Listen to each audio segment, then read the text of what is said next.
Hello once again, and thank you for joining me on this video channel.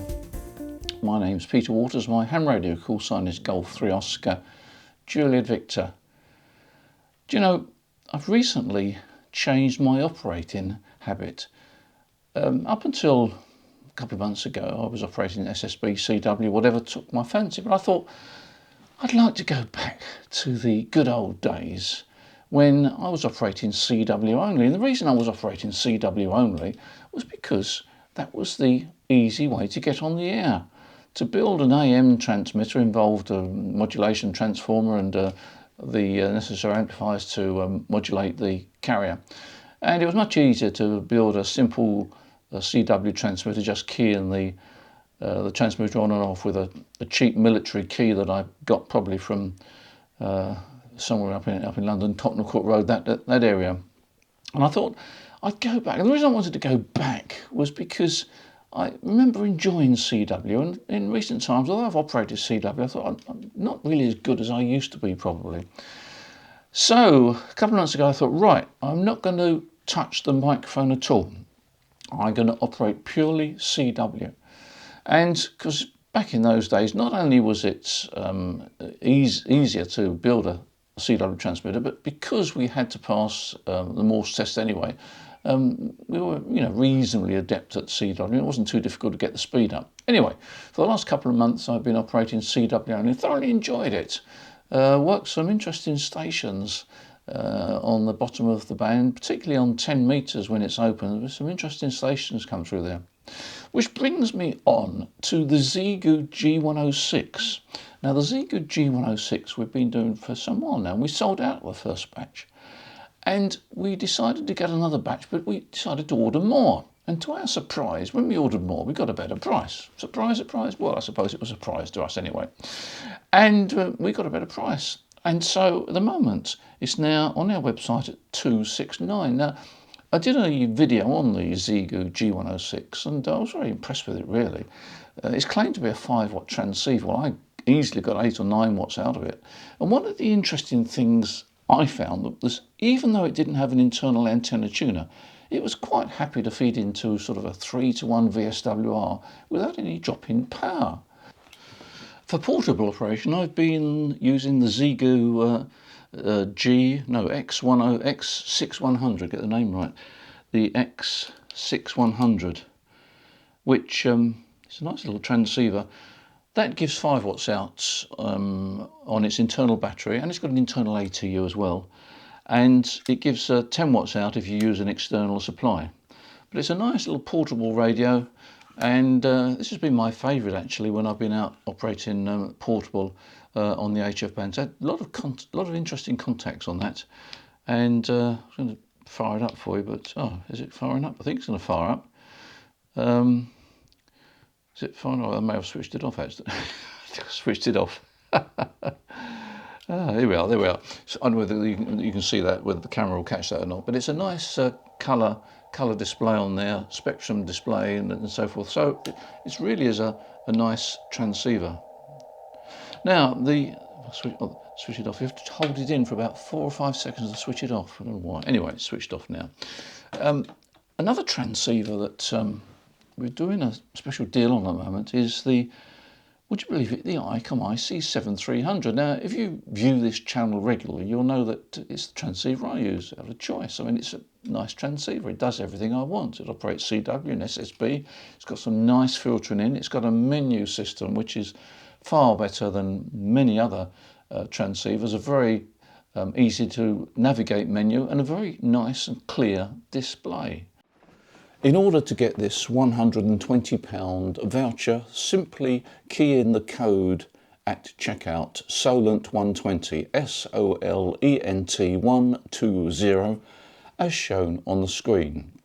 Key that in at checkout and we will send you the voucher, and you can then spend that on any item that we stock on our website. So it's a good deal, and you can use that for things like antennas, or for accessories, for plugs, sockets, whatever you like.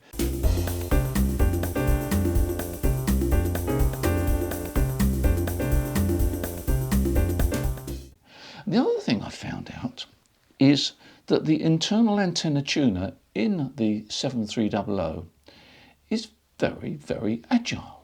It can match some quite challenging VSWRs. Now, there is an emergency setting on the 7300 which makes it even more agile, but I found that, because if you switch the emergency setting, you only get 50 watts out. But I found in its normal mode, it can match most things in terms of SWR. I mean, a 3.5, 4-to-1 SWR, it seems to handle quite happily. It's a nice transceiver. So what else have we got? Oh yes, this is something I really wanted to talk about. I'll talk about it briefly actually. We do the ACOM amplifiers, and there are two, well, there's a lot of amplifiers in the ACOM range, but there's two popular ones that we do. They're both 700 watts output. One is a solid state amplifier, and the other one is a valve, uses a single tube. And the solid state one gives you 700 watts output, and the big advantage of a solid state one, or two advantages I think, is that it's instant. When you switch it on, there's no warm-up time, it's instant. And the other thing is that, all being well, the solid state devices in that amplifier will go on for years. They are very well protected against open circuit, high VSWR, etc., etc. But yeah, they'll go on for years, and if you hear a station you want to bump up the power, just switch it on and you're there. It's that simple. That's the advantage of a solid state amplifier. Now, the valve amplifier, which actually, by the way, is a bit cheaper, you see the reference on the screen here. The valve amplifier uses a single tube, and it uses a Pi network. Now, because it uses a single tube, it's not instant. You have to switch it on and you have to wait for it to warm up. That's the way valves work. That's the way we always used to work with valves, switch it on and wait for it to warm up. So you have to have that amplifier switched on and warm up for a minute or so before it will operate. Lets the heaters warm up and warm up the tube and so forth.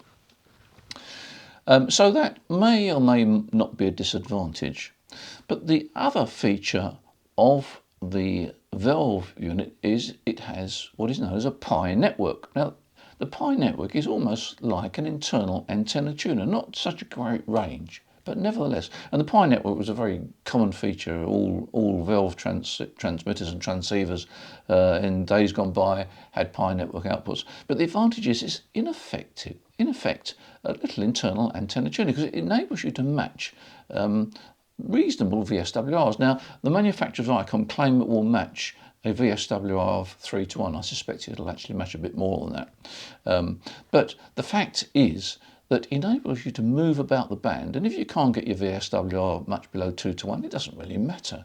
It'll still happily adjust and match the reactance that it sees at the end of the coax cable. The solid state one, by contrast, that likes to see a very, very good VSWR. So it likes to see around about 1.75 or better. As soon as you start to edge up towards 2-to-1, it will start to reduce power in order to protect itself. So the advantage of the valve amplifier is that it's much more rugged in terms of what it will match, etc., etc. So it's the choice is really yours. The valve one is somewhat cheaper than the solid state one, but it takes time to warm up, but it will match a 3-to-1 VSWR with these. The solid state one, of course, is instant. You switch it on, it fires up, and you're ready to go immediately, and it generates less heat because there's no sort of standing current really on the solid state one, nothing to talk of anyway. Whereas the valve, you've got this standing current and so forth, and there is heat being generated even when it's on standby. So it's a personal choice. But those two amplifiers are really popular amplifiers, and it's worth taking a look. And finally, we've just received a new shipment of the dual range of VHF, UHF and Super HF antennas.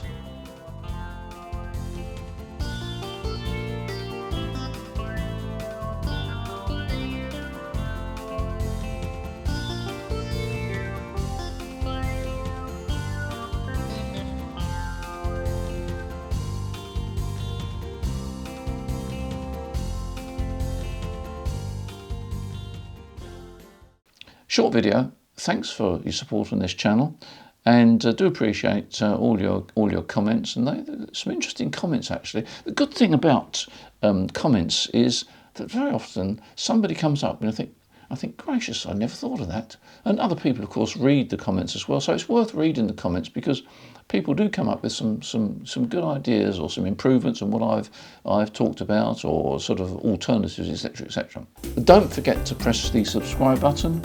In the meantime, enjoy your ham radio. I might even have a CW QSO with you. Bye for now.